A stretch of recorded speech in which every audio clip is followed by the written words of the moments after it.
नमस्कार, चरक उत्कोष चैनल में आप सभी का स्वागत है। आज हम स्वेदाध्याय में आगे बढ़ते हुए कूप स्वेद पे चर्चा करेंगे और फिर आज इस अध्याय का समापन भी हो ही जाएगा।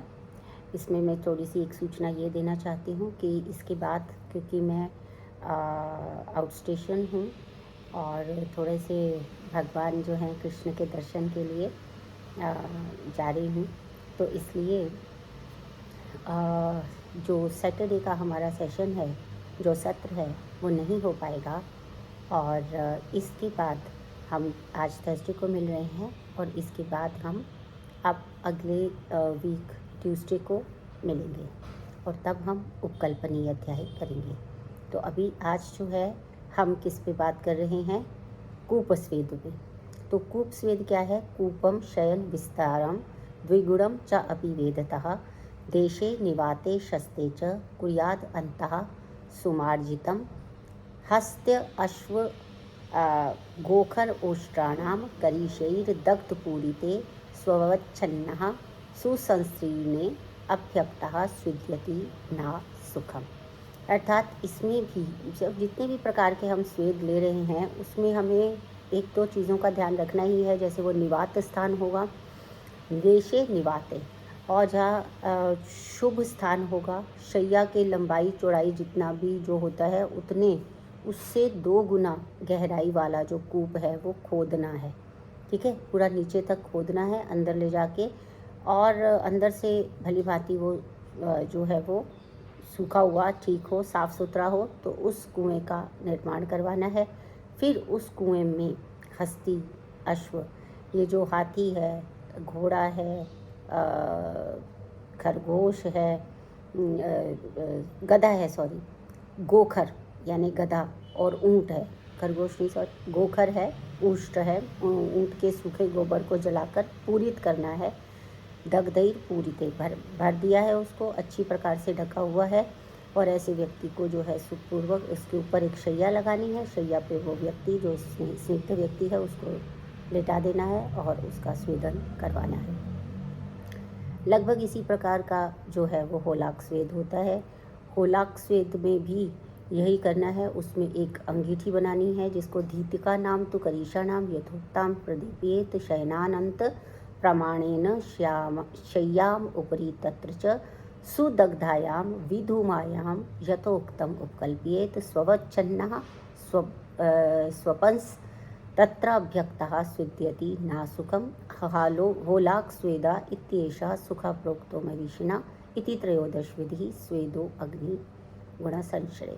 तो अग्नि पर आधारित होलाक स्वेद की वर्णन के बाद वो कह रहे हैं कि 13 प्रकार के जो स्वेद हैं वो कह दिए गए हैं। तो जिस प्रकार से जैसे पहले कहा है यथोक्त, यानी कि ये सब हाथी, घोड़ा, गधा, ऊँट, इन सब के जो गोबर हैं उसको शयन के प्रमाण की धीतिका यानी कि जो जलानी है, धीतिका यानी अंगीठी, ठीक है, उसको जलाना है और उसके ऊपर शैया स्थापित करनी है। और फिर उसको जो है वो उसमें रखे हुए जो कंडे हैं, या ना, इनको जो कंडे यानी कि जो उपले हैं उनको जलाना है और धुआं रहित हो जाएगा तो उसके ऊपर फिर शैया बिछानी है और उस पर जो रोगी है वो बिठाकर उसका स्वेदन करना है। इस प्रकार से होलाक स्वेद को बताते हुए कह रहे हैं कि 13 जो अग्नि स्वेद हैं उनको समाप्त कर दिया गया है। इसके बाद में अग्नि स्वेद कहे गए हैं, इसका मतलब है कि निरग्नि स्वेद भी होते हैं। तो निरग्नि स्वेद क्या क्या है? जिनमें बिना अग्नि के प्रयोग से जो है स्वेदन किया जाता है। तो जो जितना आवश्यक है उस श्लोक को आपको कंठस्थ करना, जिसमें कि 13 प्रकार की अग्नियाँ बताई गई, अग्नि स्वेद बताए हैं, उतना ही महत्वपूर्ण है निरग्नि स्वेद के इस श्लोक को ध्यान रखना। व्यायाम उष्ण सदनम गुरु प्रावरणम क्षुधा बहुपानम भयक्रोधा उपनाह आहव आतपः स्वेदयन्ति दशैतानि नरम अग्नि गुणात्रिति। अग्नि के गुण से रहित इन उपायों को करने से 10 निरग्नि स्वेद बताए गए हैं। तो अग्नि स्वेद कितने बताए हैं? चरक में 13 और निरग्नि स्वेद कितने बताए हैं? 10। MCQs के लिए इस प्रकार के प्रश्न भी आपसे पूछे जाते हैं, तो आपको थोड़ा सा ध्यान उसमें भी रखना है। इसके बाद आता है कि व्यायाम से हम देखते हैं स्वेदन होता है। या गर्म कमरे में बैठ जाएं उष्ण सदन में, या गुरु प्रावरण मोटा सा कोई कपड़ा ओढ़ लें, या बहुपानम। बहुपानम में यहाँ पर कोई कोई लोग तो इसको बहुपानम में मदिरा पान कहते हैं कि बहु मदिरा पान है, इसमें मदिरा या मदिरा जो है वो बीच में मध्य पद लोप की तरह है, परंतु उसमें बहुपानम जो है बहुमध्य पानम इस तरीके से भी लिया गया है। और उष्ण जल का भी पान इसमें जो है यदि किया जाए तो भी वो स्वेदन हो जाएगा।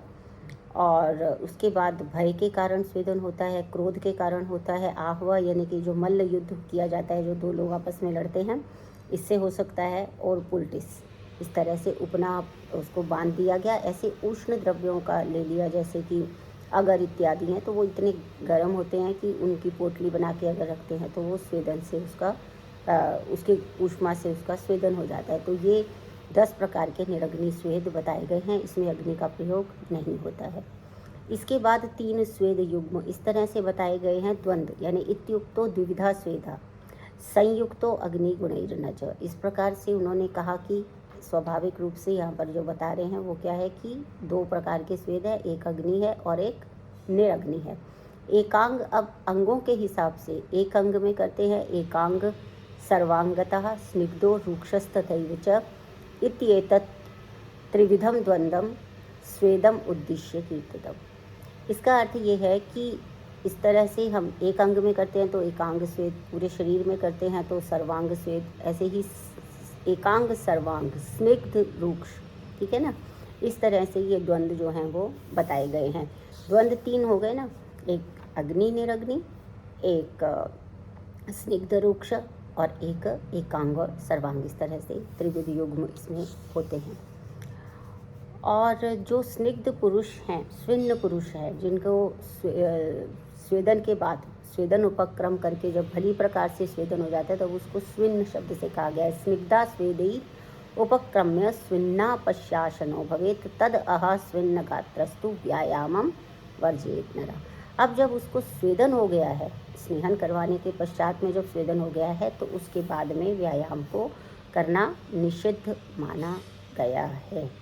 तो यहाँ पर एक न्याय भी जो है, जैसे चरक संहिता में कई न्याय बताए गए हैं, तो यहाँ पर एक न्याय बताया गया है श्रृंगग्राही न्याय, श्रृंगग्राहिक न्याय। इसका मतलब है कि यदि अगर हम किसी कोई भी पशु होता है और उसको हमें कंट्रोल करना है, तो हम अगर उसका सिर्फ सींग पकड़ लेते हैं तो वो पूरे का पूरा हमारे साथ पीछे पीछे आने लगता है।